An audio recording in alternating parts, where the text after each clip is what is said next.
Welcome to the show. We're live. I'm Mary Grace, and this is Real Talk with Mary Grace. It's Thursday, the 23rd of December, 2021. Welcome to the show, and come on in, leave a comment as you come in, say hello, and I'm going to give people a couple more minutes to come in. Hope everybody's having a great day. It's almost Christmas, yay! And looks like people are getting here now. That's great. All right, here we go. I think people are pretty busy right now getting ready for Christmas, shopping, wrapping, cooking, getting ready for guests, getting ready to travel, etc., etc. So if you catch me on the replay, that's great. That's awesome. Please say hello when you come in, leave a comment on the replay. And if you're here for the live chat, that's great. This will be my last show for this week or next week. I will be taking next week off for Christmas and New Year's. And so I think the next time I'm going to see you is going to be 2022. Can you believe it? Wow. Hope everybody's having a great day though, and I hope everybody does have a really good new year. So stick around. We are going to have some good things to talk about today. I'm going to talk about President Trump and his whole situation recently, things that he's been saying. Hold on a second. Merry Christmas to everybody.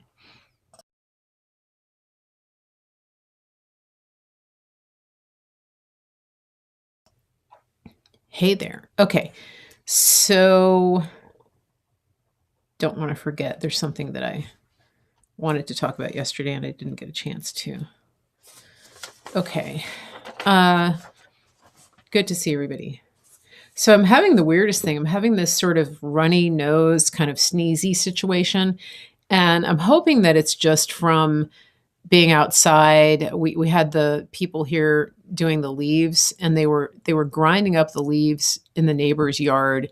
And then they came yesterday and cleaned off our roof and got all the debris off the roof, and then they hauled away our leaves. And we have a lot of oak trees. So I'm hoping that that's all that's going on.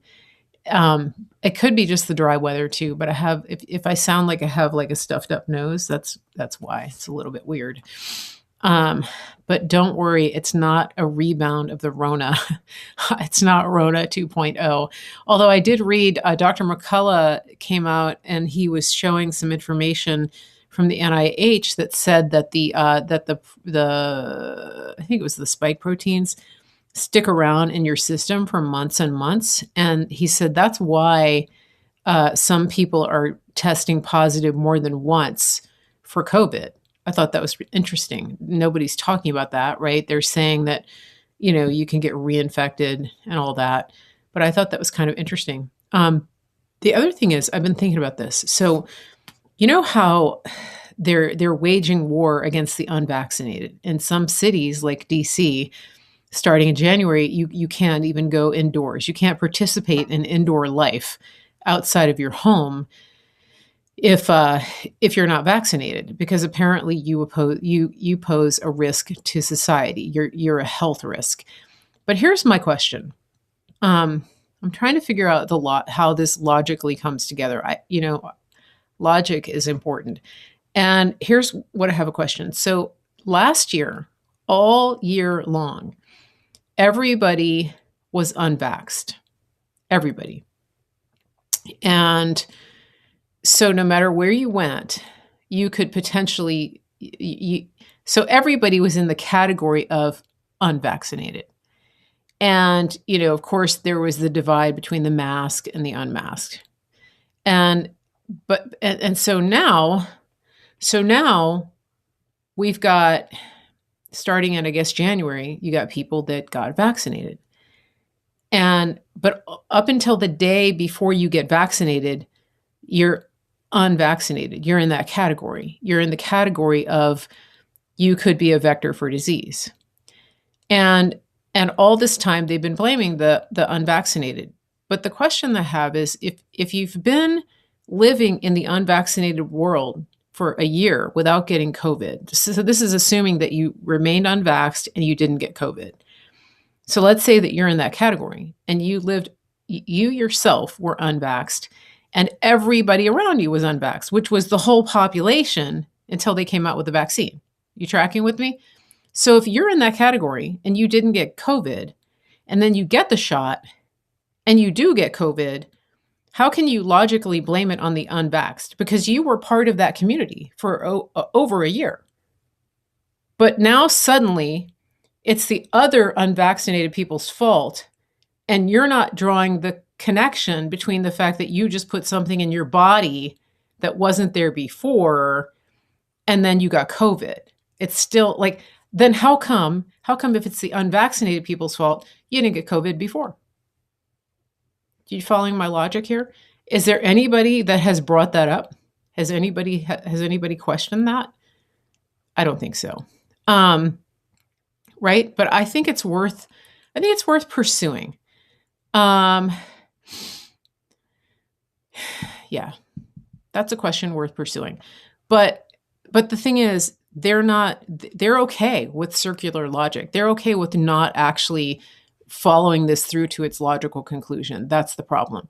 Now, while we're talking about the vaccine and the hysteria around it, I want to address the elephant in the room again, because I've talked about this before, and that is, why does President Trump keep talking about the vaccine? Why does he? Why? That's it. I'm done with him. This is what I'm seeing. I'm seeing this level of hysteria. And there's so many reasons that he got that done. Let me tell you a couple of things, all right? You don't have to agree with him. Let's just be very clear on that. You don't have to agree with him. That's part of what makes it so beautiful to be an American, is that we can disagree and we can still actually function, and we can still work together side by side for similar goals, for our ideals. All right? We can do that. We don't have to walk in lockstep. We don't have to be committed to groupthink. We don't, because we're not communists.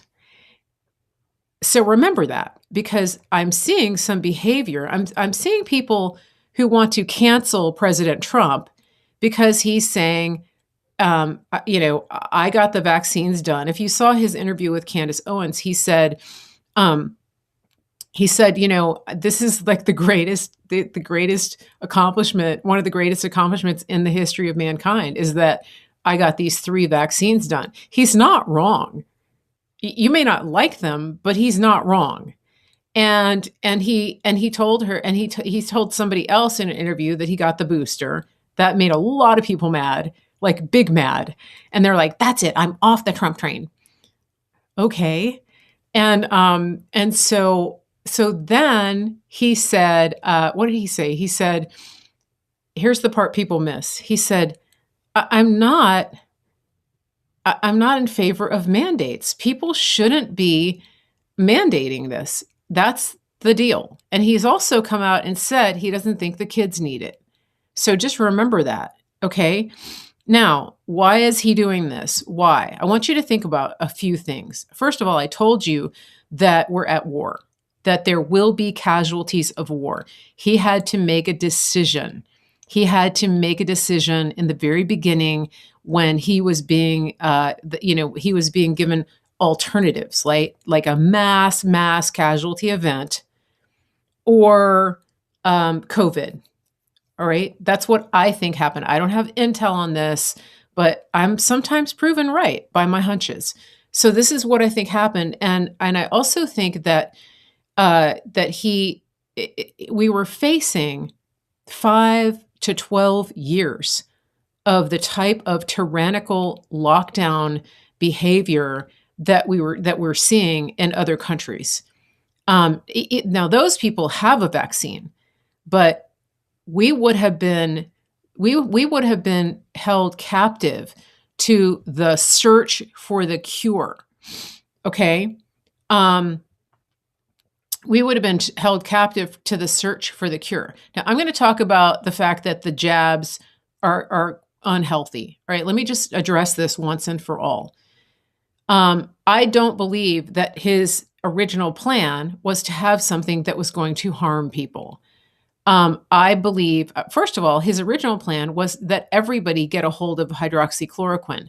The deep state completely sabotaged that plan. So don't forget that. Don't forget that. And don't forget that he also got monoclonal antibodies pushed through to the EUA. People are forgetting that. They don't want to talk about it. They don't want to talk about the fact that the minute he talked about something that was helpful to people, it was pretty much deep sixed. Okay. So he was given an ultimatum by by baby Mengele that, hey, we can reopen the country when we get a vaccine, but vaccines take so long. And so they were literally telling him, we've got you against the wall and there's no way out of this. We've got control of this country. We have 100% communist control of this country without firing a shot.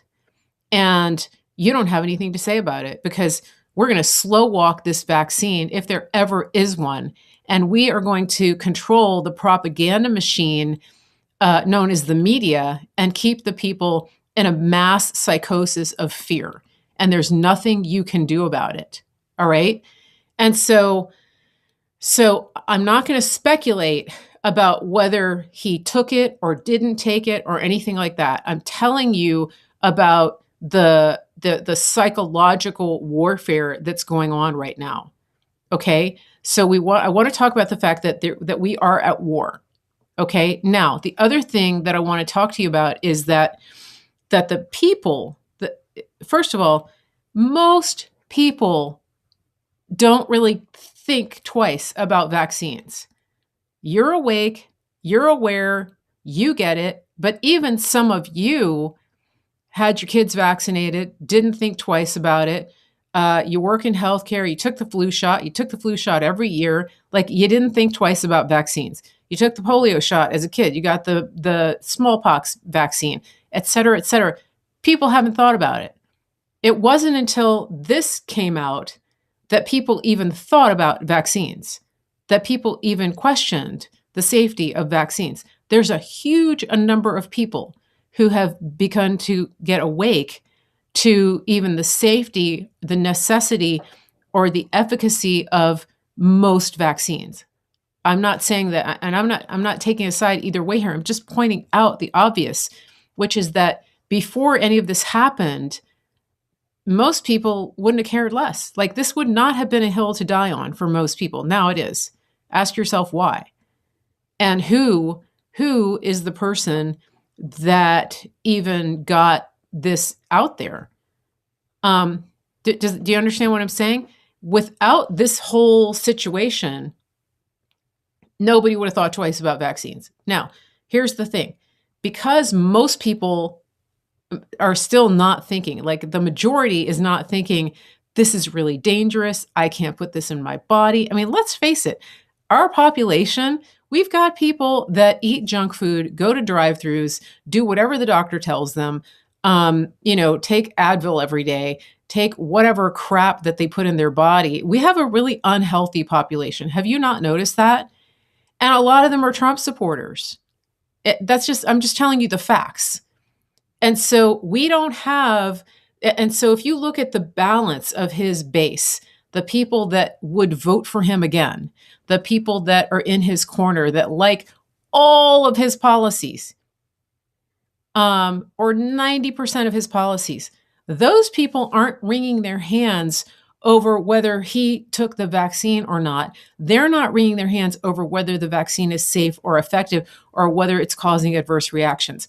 I'm just being real with you right now because people are losing their you-know-what over this. And I think there's other things you need to focus on. This is just me. I might lose some followers here, but I think this needs to be said because people are just wigging out.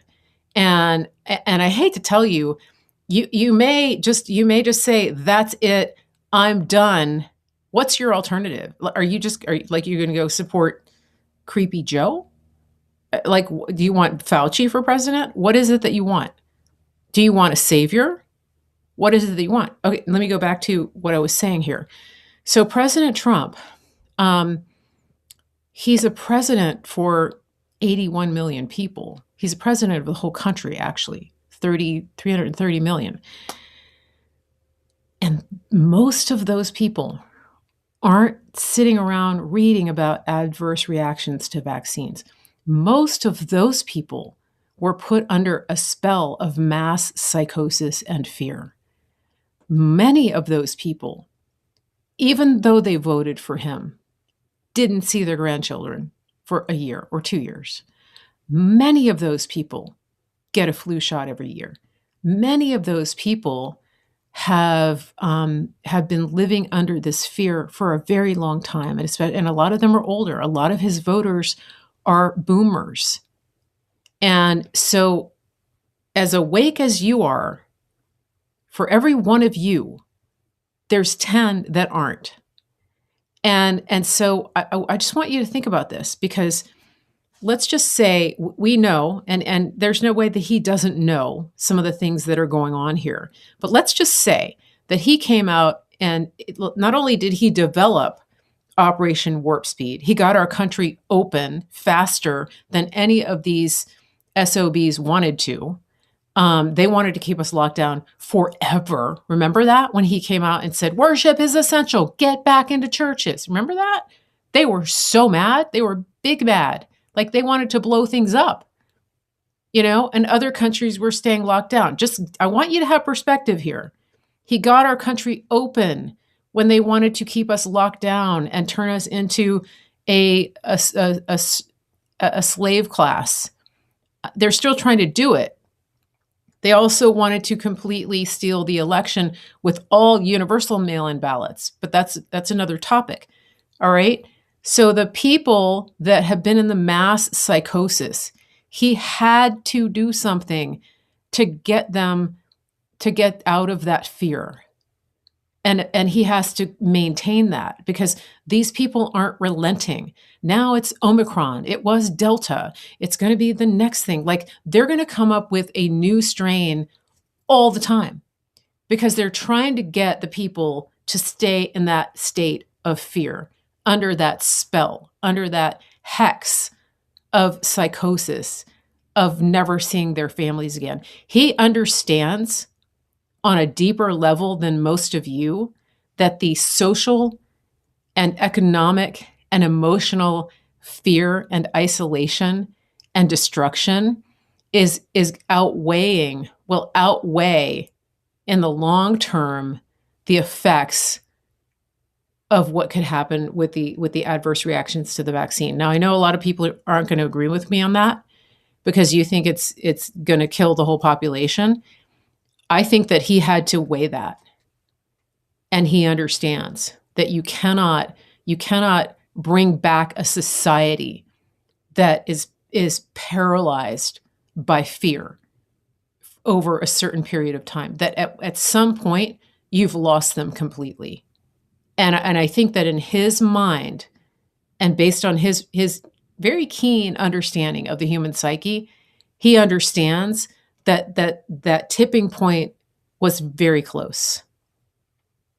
And so he has to say things that you're not going to like for the masses, because he's the president of the people, not just the ones that want him to come out full bore against a shot, even if he knows that it has adverse effects. Now, here's another thing that some of you aren't thinking about, and I give credit to somebody that I saw on Telegram named Paula White. I don't think it's the pastor Paula, but this is one thing that this person said, and I really think that there's a lot of validity to this. That is that the masses that voted for Trump, like I said, they don't think about the medical industrial complex. They don't think about the fact that living on prescription drugs is a death sentence. They don't think about that stuff. They think about, does my insurance pay for it? And is it going to keep my cholesterol, diabetes, heart disease, high blood pressure at bay? They're not thinking about diet and lifestyle, any of that stuff. But what they are thinking about is, our country is in a mess right now, and we need leadership, and I hope President Trump comes back. And he has to play that balance of what those people are thinking, because that's really that's the masses. I mean, those of us who are awake, we're like 1% of MAGA. Do you see what I'm saying? And a lot of these people who took the shot are coming to the realization that it didn't actually do what it said. We're still getting the Rona. People are still getting sick, and they're starting to have cognitive dissonance. And there's a lot of pride involved here. And so one of the reasons that I think President Trump is maintaining his stance on this is, first of all, he can't come out against something that he spearheaded as the leader of the free world. Let's just make that clear. That would be ridiculous. And if he comes out against it, the deep state is going to double down. They're going to be like, that's it. Gas chambers, everybody get the shot. President Trump is against it. It's our favorite thing in the world now. I mean, you think they're keen on it now? If he comes out against it, forget about it. But let me back up here. The people that took the shot, that maybe are realizing that it was a mistake, they have to save face. And he's helping them do that. Whatever they think privately, that's okay. They're going to come to their own realizations. They're going to draw the line and say, I'm not doing a booster. Forget about it. Because it's personal choice. How many times have you heard him say it's a personal choice? He wants to empower the people to make their own choice. And he's helping them to save face in the process. Okay, so that's one track that he's moving on. Another one is this. We know that the media is still a captured operation. I'm talking about legacy media. It doesn't matter what he says, they're going to twist it. But we also know that the people awake is their greatest fear. And what does that mean? That means that to a certain extent, President Trump doesn't have to come out and tell you that it's a bad idea to take the shot. Because who's talking about it now? Oh, that's right. Aaron Rodgers, Joe Rogan, other professionals who have high-profile platforms to talk about this stuff. Dana White took the monoclonal antibodies. So he can be the president, and he can stand behind his Operation Warp Speed, and he can let the people talk about what's really going on. And he can let the people wake up the other people. Do you see how that works? So he can leverage the power of social media, the digital army. He can leverage the voices of people like Joe Rogan, people like Robert Kennedy Jr., who are not even fans of his. He can let the people spread the message. His constituents save face. He's not coming against something that he actually implemented and giving the media more fodder. And here's the other thing. If he comes out against the vaccine,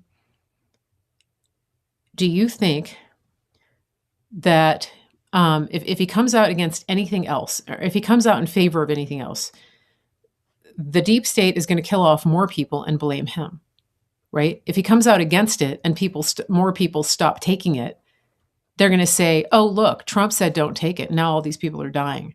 It's his fault. Do you understand the bind that he's in? There's so many layers of politics and so many nuances being played here that most people are looking at this as like a binary choice. Like he's either for them or against them. That's it. That's like kindergarten level thinking. Okay. You got to be smarter than that. You have to get out of that binary choice mindset. There's way more going on here than just he's for it or against it. You cannot demand a black or white stance from him on this. He's not going to give it to you. And in the end, he's going to look at you. If you confronted him, he would say, it's your choice. Take it or don't take it. It's your choice. Now, I know those of you who are in situations where you're getting backed into a corner and you're being threatened with losing your job. I'm not saying it's not I'm not saying it's easy. But for now, people do have a choice in America. Nobody's being dragged down and coerced and forcibly given this. Again, I know it's not an easy conversation to have, but I see people just getting completely spun out about this. And I mean, you're forgetting about everything else. You're forgetting about election integrity. You're forgetting, like, and I get it. If we don't get the other, and here's the thing: if we don't get the election stuff sorted out, it's not going to matter what he thinks about the vaccine, you know. And the thing is, we don't know that there's that there's not an antidote yet. Why am I saying that? Well, we just found out yesterday that the military, the Army, actually, Walter Reed Hospital announced that they actually have been working for 2 years to develop a vaccine that is effective against all viruses. Think about that. So what have the deep state been doing? They've been basically renaming all of the iterations of COVID-19. Like, you get that, right? Omicron is not a new thing. Omicron is a mutation.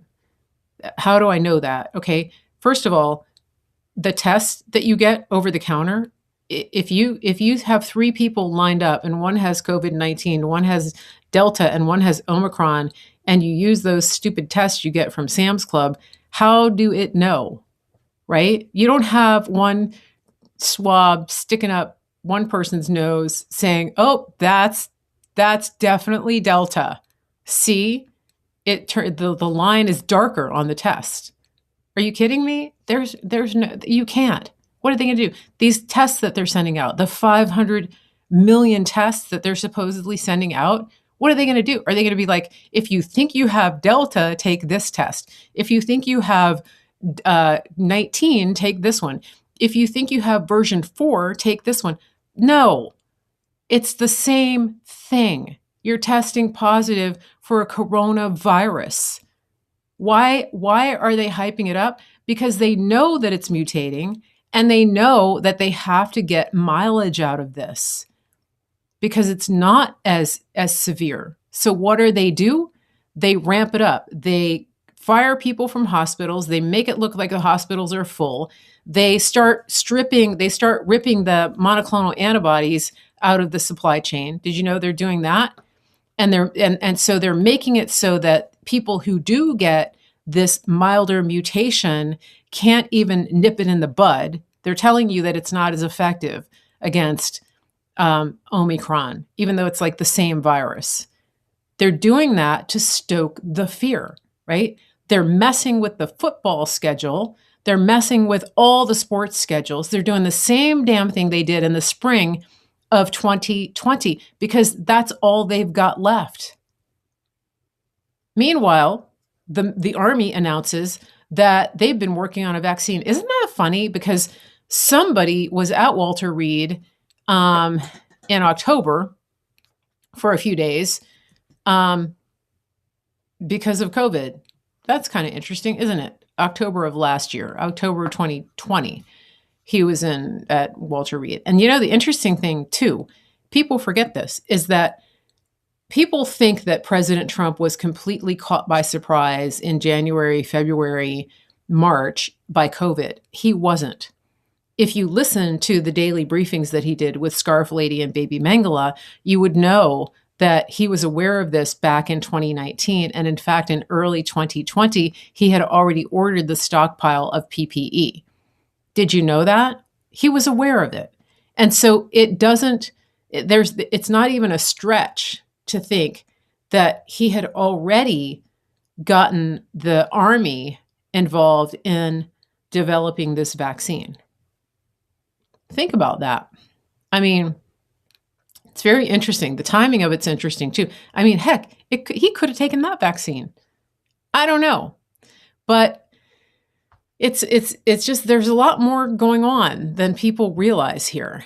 And I think that, if for one thing, in general, these extreme reactions that people are having, like, I know that it's important to take a stand. It really is. It's important to take a stand. It's important to take a side.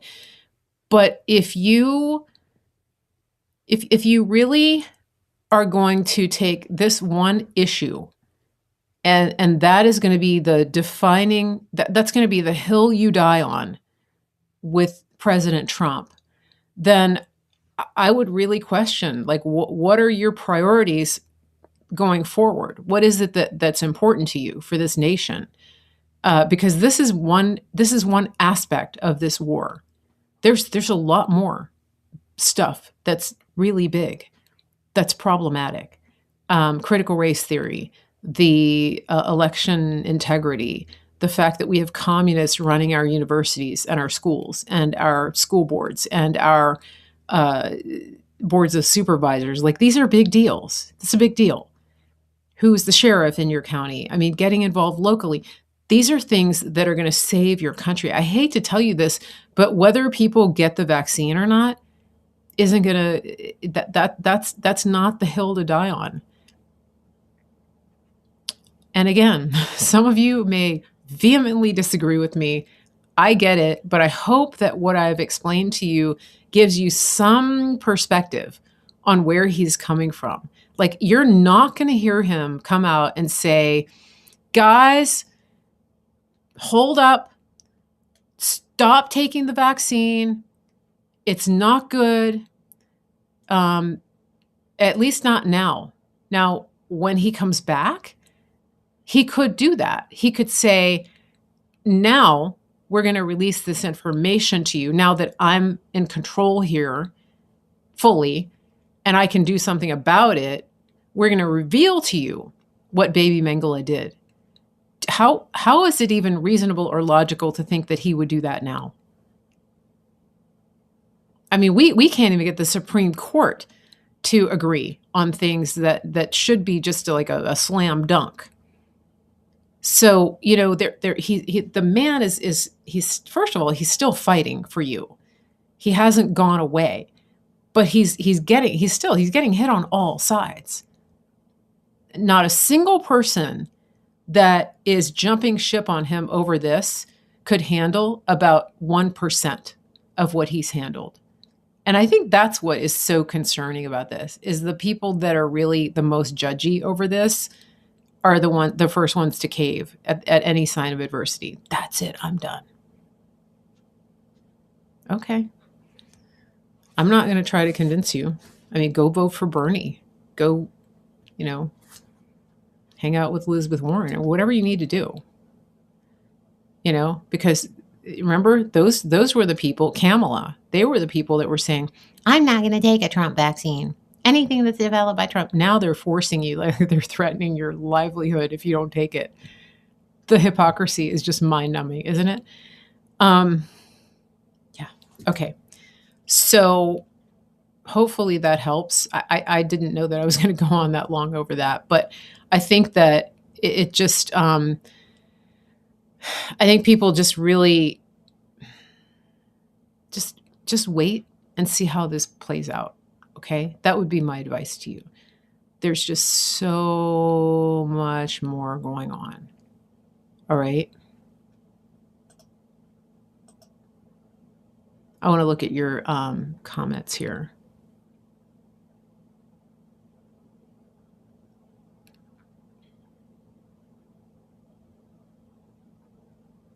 So Debbie on YouTube says, people are waking up. I know at least 10 people who are not going to get the booster. See, there you go.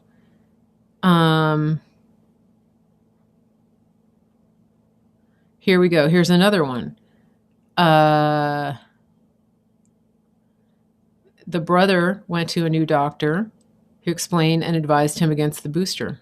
See, there you go. People are waking up. And here's the other thing, people are President Trump wants you to think for yourself. If there's one lesson that comes out of this, is President Trump wants you to think for yourself, to stand as an individual, as a citizen, and reclaim your autonomy out of this whole system, because he knows that there's so much more. We have so much potential. When he says the best is yet to come, this is what he means. Like, the best in you, the best in me. We can't have a nation of sheep. We just can't. And so he continually says, it has to be your choice. It has to be your choice. People make their own choice. Do you understand that? He's like a father. He's a father of nations. He wants people to be empowered. It's like your child, right? You don't want your child to think and stay in toddler kindergarten mode. You want your child to grow up to be independent and capable. This is where he is.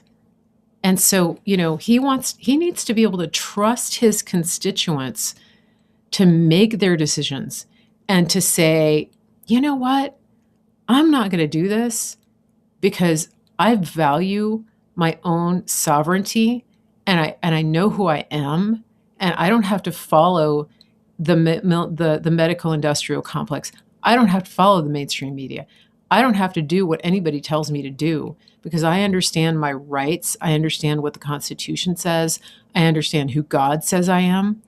And I don't have to fall into any of this. I can be an independent, free thinker that loves my country, that unites with other people to do the things that our forefathers did to make this country what it is to this day.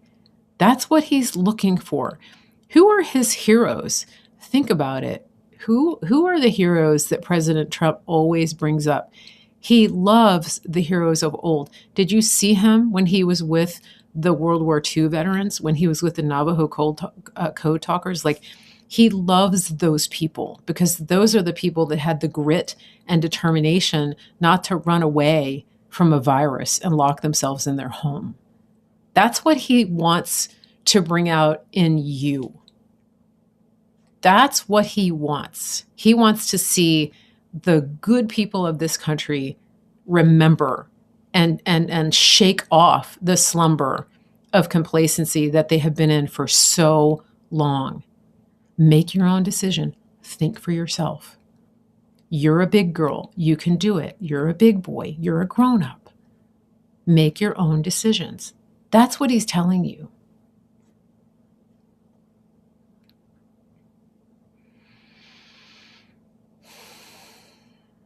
Reading comments here. Okay. Boy, I'm on a tear today, aren't I? Woo!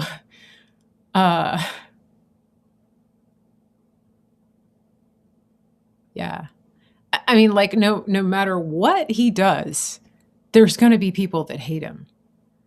But I hope you don't find yourself on the wrong side of history here, because you jump ship over an issue that is so multi-layered, that this is the kind of psychosis that people have been subjected to here is going to be studied for years to come by psychologists, by sociologists. I mean, this is a part of our history that is going to be, they're going to write case studies over this.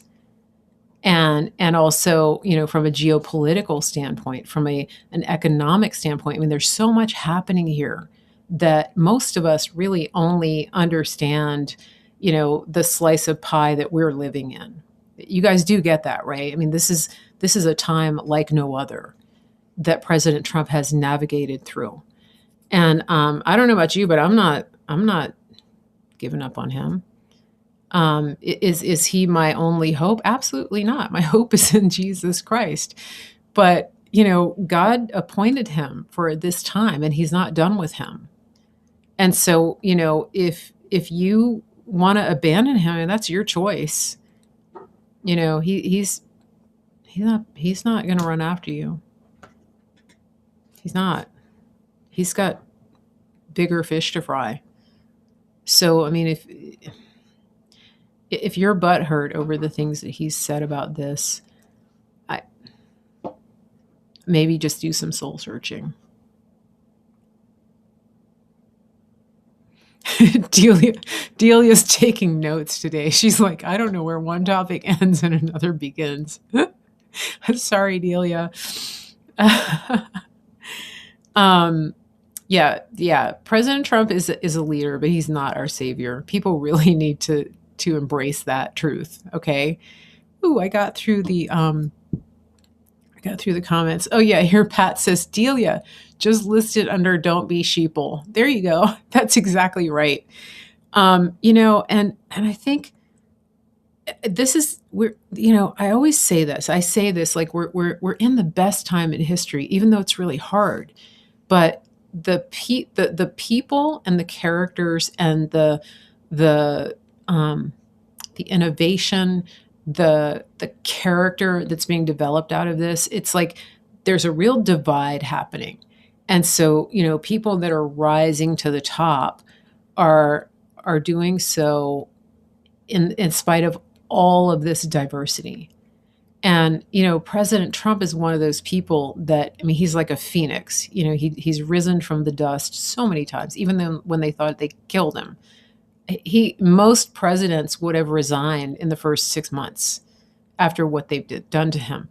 But what he wants, which is what a father has in his heart, he wants the people of this nation to rise up with so much strength and to pour into the next generation and generation and generation after that. He's thinking generationally.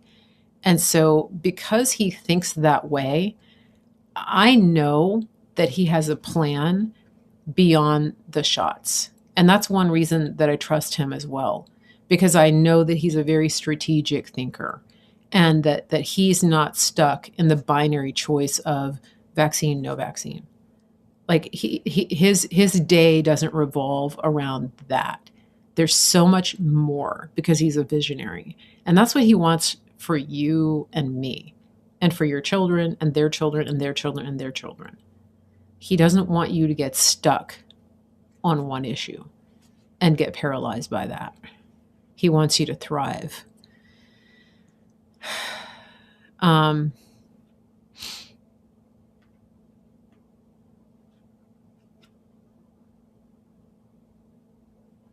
Just looking at the comments again.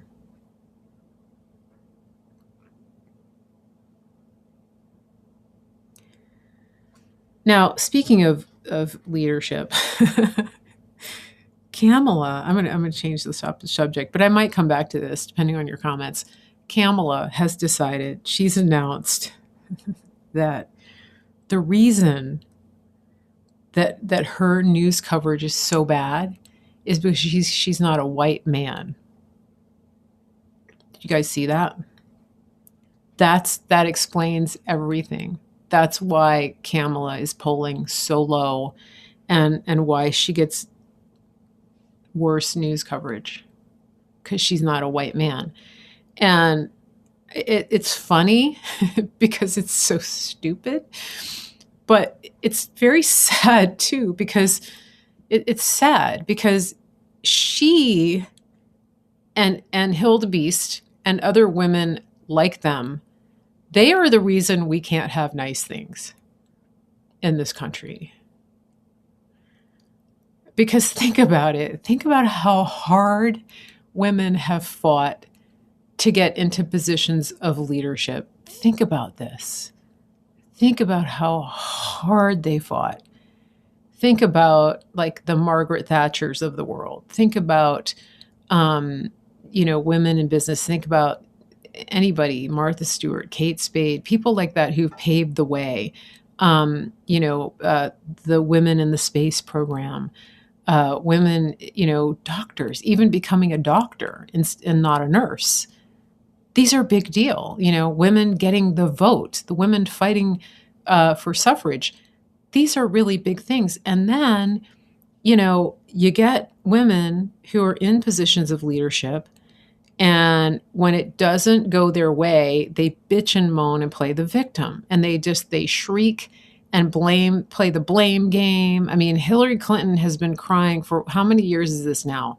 Like, I should have won. Like, they you know what they've done? They've poisoned it for everybody else. They think that they're these uber feminists who are making it better for women and girls. They're not. Kamala thinks she's making it better for people with brown skin. She's not, because she's a bitch. And all she does, she complains, she plays the victim. She's a nitwit. I mean, what's her IQ? Seriously, like, she has the IQ of a popsicle. And she's out there blaming the fact that she's not a white man for her problems. Honey, your problems stem from something way deeper than that. It has nothing to do with your anatomy or your skin color. It has everything to do with what's right here between your ears. That's the problem, Kamala. But the problem is that you're making it harder for the rest of us to be leaders, to be women in leadership, because you act like this. This is why men don't take you seriously.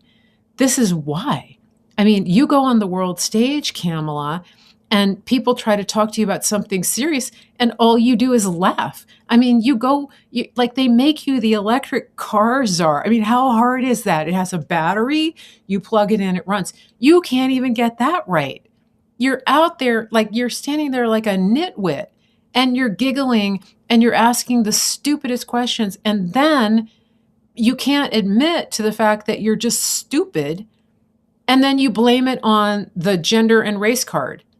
That makes it hard for us, those of us who actually have competency and capability to be in positions of leadership. You don't make it easy, because nobody's going to take women seriously if they see that the women who lose act like that. They're like, I'm just going to hire men because I can't handle that drama. That's what they're doing. You get that, right? You're for every time Kamala opens her mouth, a feminist loses its wings. I mean, that's like a true feminist, That's just true. She has done more damage to the cause of women's empowerment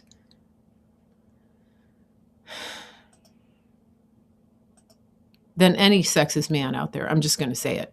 She and Kankles together, just horrible, and not to mention all of the women that empowered Harvey Weinstein, that played along with his little grift, that played along with what he was doing to women.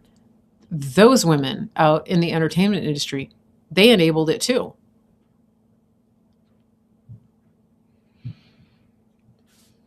Let's see, what else can I rant about today? I think it's like a ranting day for Mary Grace. I've just been thinking about this stuff a lot, and it's really bad. It's really, they don't realize how much damage they're doing,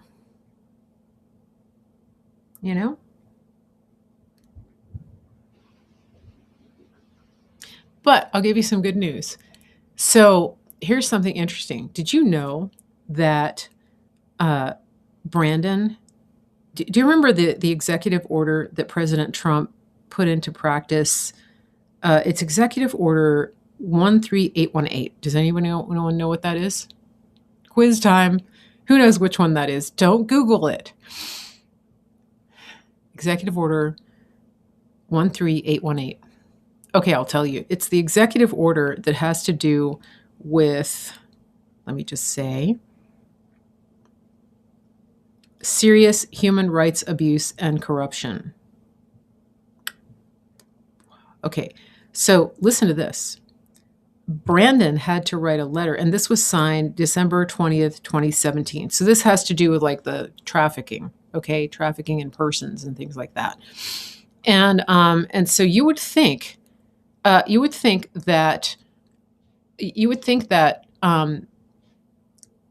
that Brandon would cancel this. He didn't cancel it. He didn't. In fact, he just renewed it December 20th.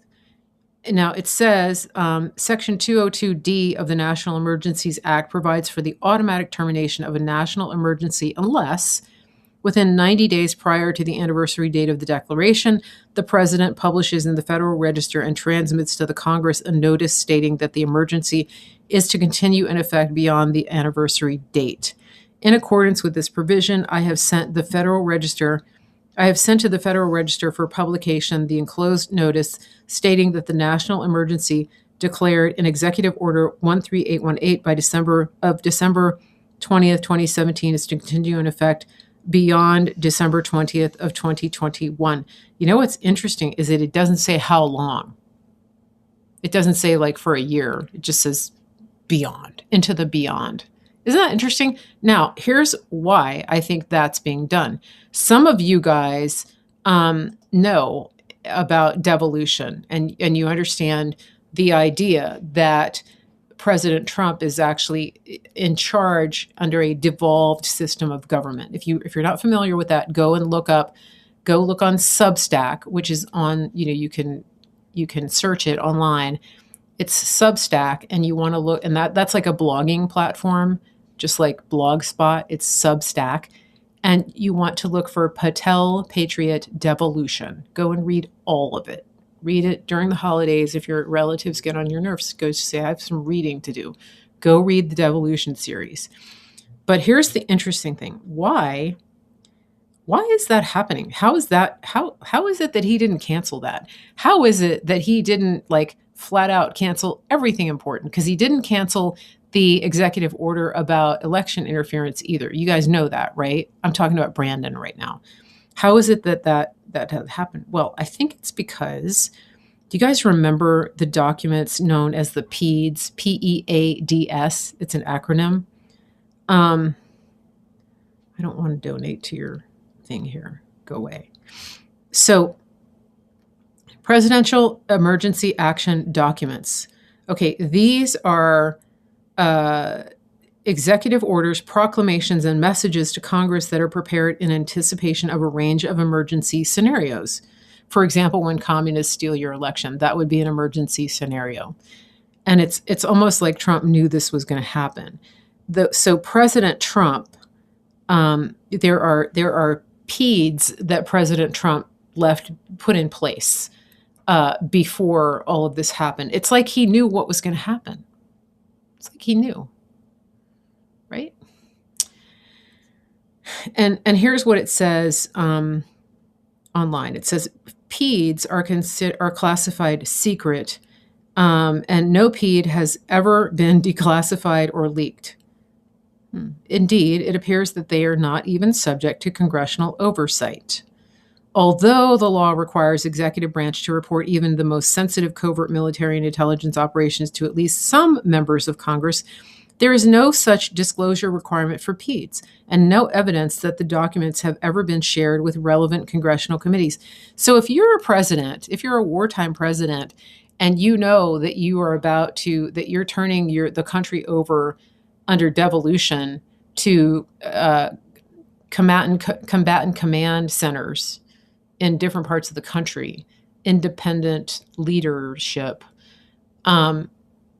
what better way to communicate and to put measures in place that would keep Brandon and his communist handlers from completely destroying the country while you're sorting things out than to put these PEADS into place. So I'm guessing that part of the reason that Brandon renewed this was that it's in the PEADS, that he doesn't have a choice. Think about that. I mean, because otherwise, why wouldn't he have gone like full scorched earth? I mean, we think he went scorched earth, but at this point, like it's more like razor burn, okay, compared to what he could have done. You understand that, right? Like it's not nearly as bad. It's bad, but it could have been way worse if devolution were not actually in place and if the PEADS didn't exist. I mean, he could have like completely destroyed the country by executive order with everything by now. The fact that his mandates are being challenged in the courts and that the Supreme Court is going to hear about the vaccine mandates, it's kind of a big deal. You know that they're going to take up the vaccine mandate case in the Supreme Court. They're going to listen to oral arguments on the 7th of January. So pray about that. Pray that, these compromised justices would have a little visit from the angel of the Lord. They need to have a little come to Jesus talk over there at the Supreme Court about what the Constitution actually says, especially with these kind of mandates. It's ridiculous. Okay, but so you should. What I'm saying is, I am actually taking heart in the fact that this has been done, that the peds or that this executive order has been continued. I think that's a big deal. I don't know about you guys. And the other thing is that I don't think people are really noticing, because maybe you need to be following like the U.S. Marshals and some of the other law enforcement websites. But people, boy, I'm getting all these trolls in YouTube right now. But, people are actually getting arrested. Like, they're breaking up human trafficking rings and all over the place. We just found out that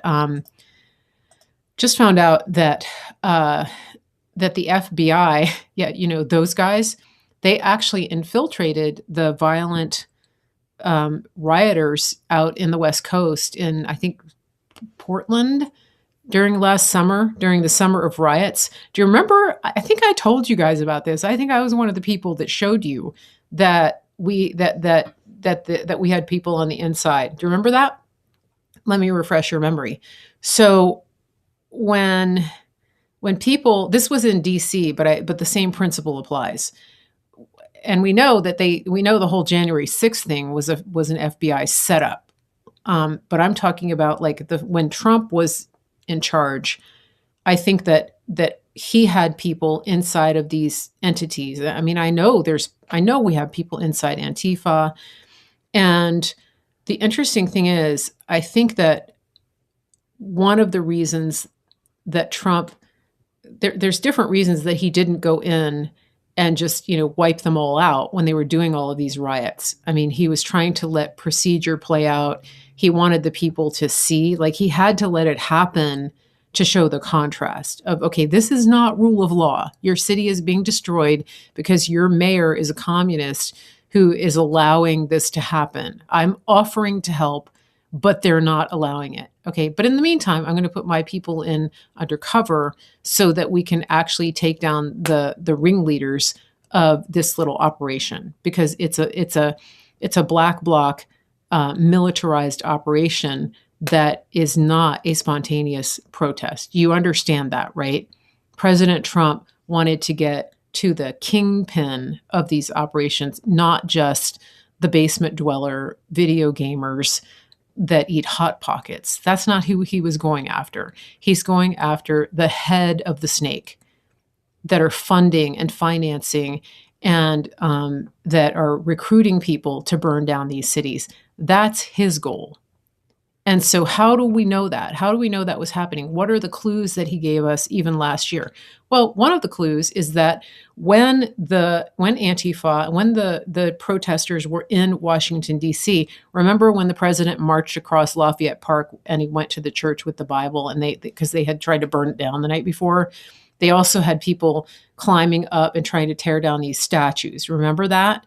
I showed you some pictures from that time where the photos taken of the people on the statues were not taken from the ground up with like iPhones. They were taken at, level.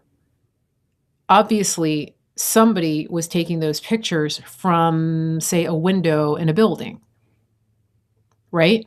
Who was taking those pictures? Do you remember me talking to you about this?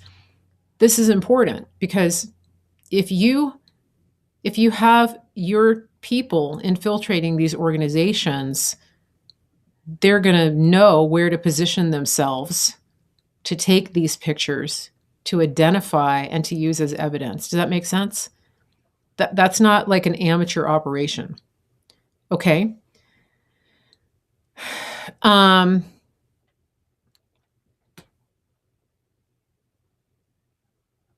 so just keep that in mind because, I mean, I know for a fact, let me just put it this way, not just, good to see you, Rich, not just that we're hearing now that FBI infiltrated Antifa. Like I know for sure that we have people in Antifa. Like I knew that before the story came out about what happened in Oregon, that FBI was infiltrated Antifa. Okay. So let's see how that plays out. But I think those things are encouraging. What I'm getting at here is that there are good things happening in spite of the fact that, we are bombarded 24/7 with the devastating news of what the communists are trying to do. I think that there's more winning happening than you might realize. I do. And, here's the other thing, like President Trump wouldn't be going around endorsing people to run for office if he didn't have confidence that things are going to get better. I mean, look what happened in Virginia. We won the governorship. We won the House of Delegates. That's a big deal. We won the lieutenant governor and the attorney general for the state. And I don't think that it was just because they threw us a bone to get us to shut up. I don't think that's what happened. And people think that the Virginia governor is deep state or that he's a globalist, that because he was in the Carlyle group. I think there are people that have been brought over to the white hat side. That's what I think. Yeah, the truck driver in New Jersey won. That wasn't handed to us. We didn't get thrown a bone. He legit won. They even did a recount. And the Democrats in Virginia demanded recounts on 2 of the races, and we ended up winning them. So we have a majority in the House of Delegates. It's a big deal. It's a really big deal. So, what else? What do you guys think about that? I mean, don't you? Does it feel encouraging to you? I would be encouraged. I would be encouraged. Let me check my notes here and see what else. Is there anything I forgot?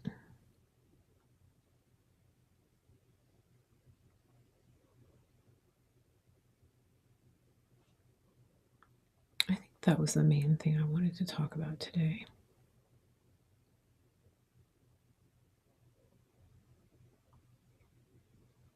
Oh, I did want to say that Dr. McCullough he's published some information about how to do like the nasal rinse. Let me see if I took a screenshot of it. He's telling people how to protect themselves using distilled water, iodine. Distilled water and iodine. I'll post this in my Telegram, because he says that if you get exposed, like if you're out in public, you're around somebody. He said the virus replicates in the nasal passages and the sinus area. And so if you do those rinses, couple 3 times a day, especially if you know that you've been out in public, he said that really goes a long way in preventing, because that's where the virus is replicating. And so definitely go and search out that information so that you have it ready. And if you've never done a nasal lavage, it's a little interesting. It's the neti pot technique, right? Oh, Nana says that McCullough was on the Lou Dobbs podcast explaining it. Oh, okay. Thank you. Um, okay, good. Yeah.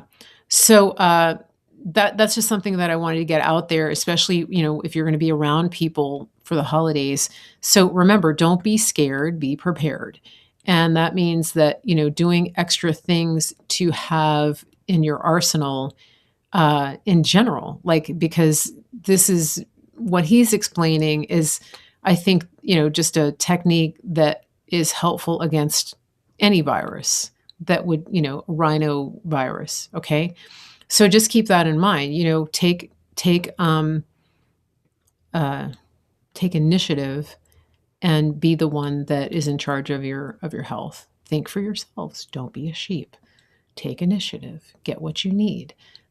Some people can't afford to get all of the stuff that you might need for the whole COVID protocol. I think most people can afford a bottle of betadine. And if you ask the pharmacist, they'll give you a syringe to like put it in.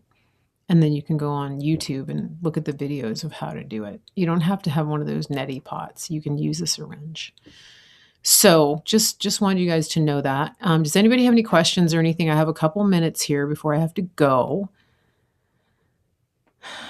Marvin says, Neil's brand nasal rinse is sold everywhere and I have been using regularly since 2020. Yeah, I've done nasal rinses with sea salt. Don't use the table salt. That's got all kinds of caking agents and everything in it.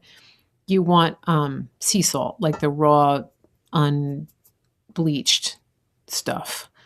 And then you dissolve it in warm water. I probably need to do that because I've got a little bit of a runny nose. Let's see. Yeah, Nana is giving us the technique here. It drains into your mouth and then you spit it out. So basically, you're forcing yourself to hawk up a bunch of junk that you spit out. That's what you do. All right. And okay. They have neti pot salt at Whole Foods, cheap neti salt. Yeah.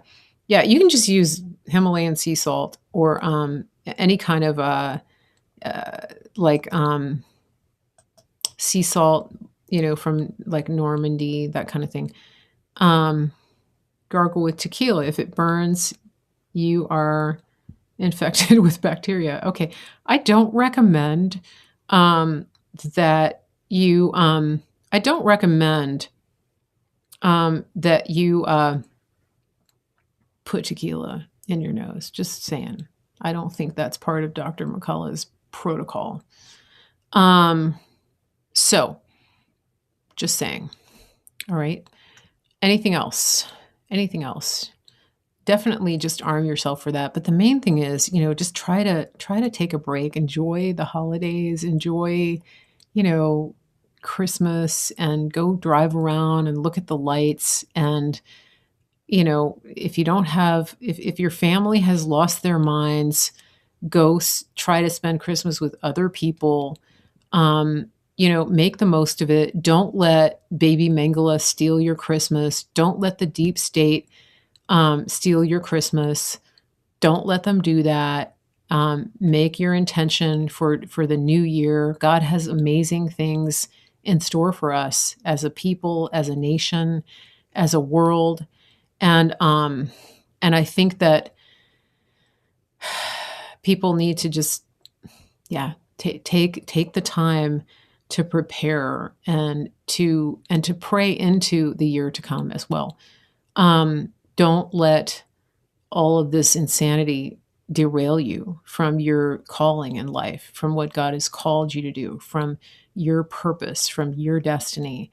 Because the devil comes to steal, kill, and destroy. And the devil will do everything possible to destroy your motivation, to kill your motivation, to kill your will, to kill your belief. It's not just physical, it's emotional, mental, spiritual.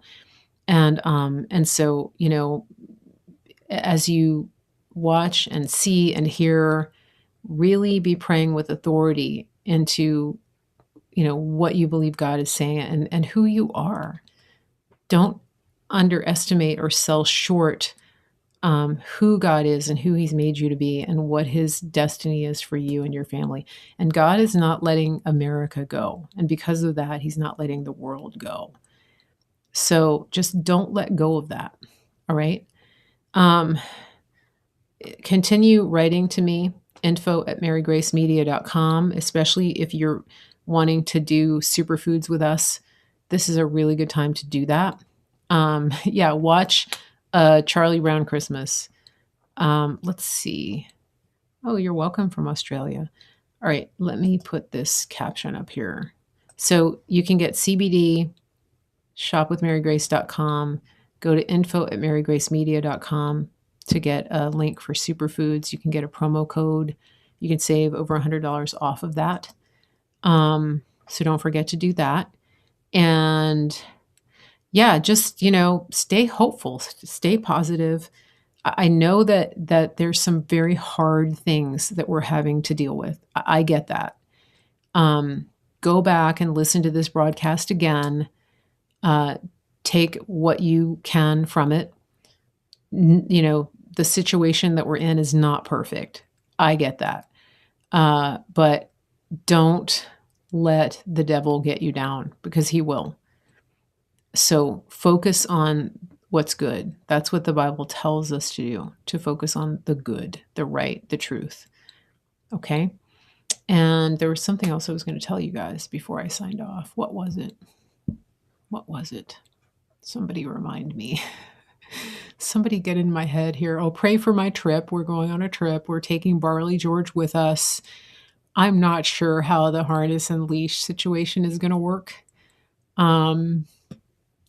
He's so stubborn, and he, yeah, Barley George. Barley, this morning he was trying to get out. He was really upset because the housekeeper was here. So he was outside. And then as soon as she left, he came in. And then he wanted to go right back out. And I said, no, you can't. I'm leaving and you got to stay in the house. And he was crying. He was like, meow, meow, meow. And I said, you can't go out. And he goes from the crazy meow to, it was just like, he sounded just like a kid. He was like, isn't that funny? He's such a funny cat. There's so much drama. So if you don't have a pet, here's a good way to laugh. Go find those funny pet videos, because those will make you laugh. Or find videos of babies laughing. That will get you your mind off your troubles, because a baby belly laughing is one of the best, most fun things you can witness. And it's almost impossible not to laugh when you see a baby belly laughing. Am I wrong about this? I should be on right after the new year. Like, I'm taking next week off. How about that? If I get a notion to do a walking scope, which I used to do on Periscope, I will do it on YouTube. So make sure you're following my YouTube. Make sure in general that if you're new, if you've never watched me before, I'm Mary Grace. This is Real Talk with Mary Grace. We did some real talk today, didn't we? Make sure that you are following me on all of my platforms. So I'm on Facebook, YouTube, Clout Hub, channel 111. I'm on Twitter on Real Mary Grace 1. Everything else is almost all Mary Grace Media. Okay. No, I am not coming to Georgia. I am going to North Carolina. Let's see.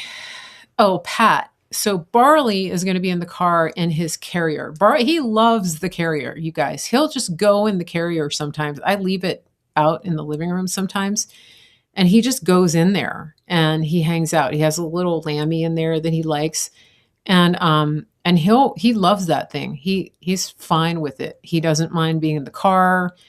It's just that where we're staying, he's gotten used to going outside, and he doesn't use his litter box much anymore. So my dad just decided that he thought it would be a good idea to get him a leash and a harness, and we'll just see how that goes. I don't know. I mean, we're taking the litter box. Let's just put it that way. We'll see what happens because there's no way he's going out in a strange place. But we decided to take him with us because he's just, he's spoiled that way. He's attached. I mean, if my dad wasn't going, Barley would stay here. Okay, Delia says go to WTPI on Rumble and scroll down to QTEL Records infomercial. Very funny, Patriot made fake infomercial. Okay. All right. Awesome. Maybe we'll put that in the notes. Have we gone over the word limit on the notes? We probably had.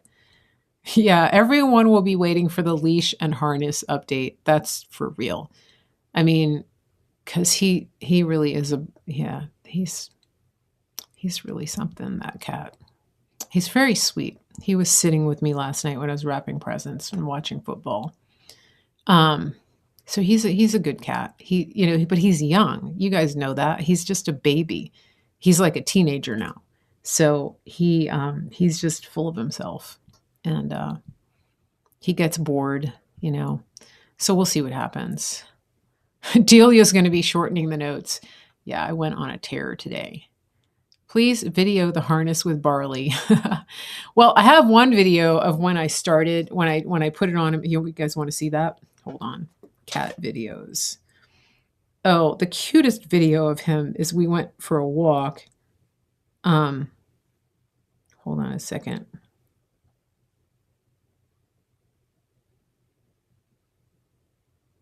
Okay, here he is with me wrapping presents. That's when he wasn't helping me. All right. And here he is when I put the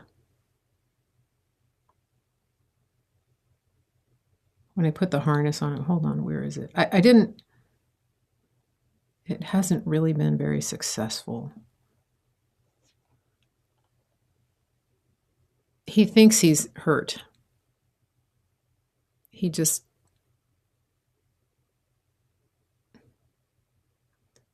not very happy. That's as far as we've gotten. That's the situation. So.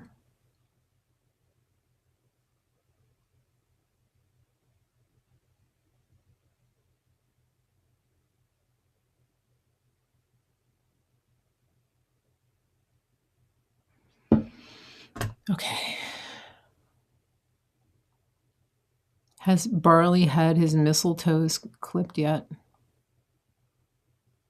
I don't know what that means. Is that code for something? He is pretty adorable. That reminds me, though, I need to trim his nails. I have to wait until he's in a deep sleep to trim his nails. Just like a baby. It's a baby. It's like a baby. If he gets up on his tower, that's the easiest way to trim his nails. Okay, let me see if there's any other funny videos.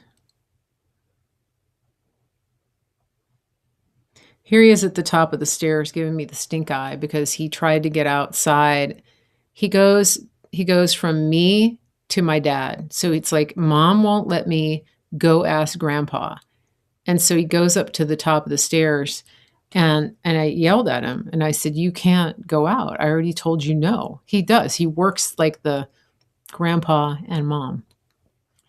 And so that's him giving me the stink eye when I told him no. Because I heard him up there trying to get my dad to let him out. Isn't that funny? He's like, Mom. That's Barley. Okay. Idaho says, I have a female cat that could be Barley's sister. When she doesn't get her way, she throws herself down on the ground and writhes. He does that. He throws himself. Yeah, he's been fixed. Yeah.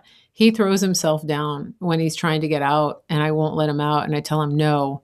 He throws himself down in front of the door and makes a big dramatic thing of it. He does. Yeah. And he's a talker. Like he's really loud. I don't think I've had a cat that's talks as much as like as loud as he is. He's really loud. Um, but it's amazing to me how smart he is, how he's figured out, you know, like all the different angles of getting his way. Pretty funny. I don't know. I guess I thought dogs were more like that, but he's pretty sneaky, this guy, you know, pretty sharp. So, all right, guys.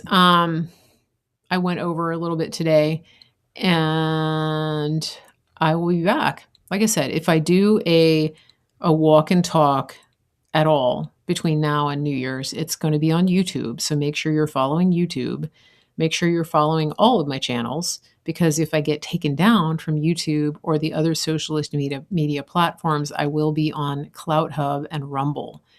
So make sure that you are following me on those platforms because here's what happened when I got taken down from Periscope and Twitter is that I've had people who came like months later and said, I didn't know where to find you.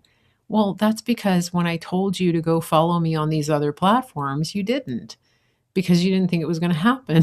So I'm telling you now, go follow my Clout Hub, channel 111, and follow my Rumble, Mary Grace Media, and follow my Getter and Parlor and all those other things, but mainly Clout Hub and Rumble for now. And then when Truth Social comes, I'll be on there.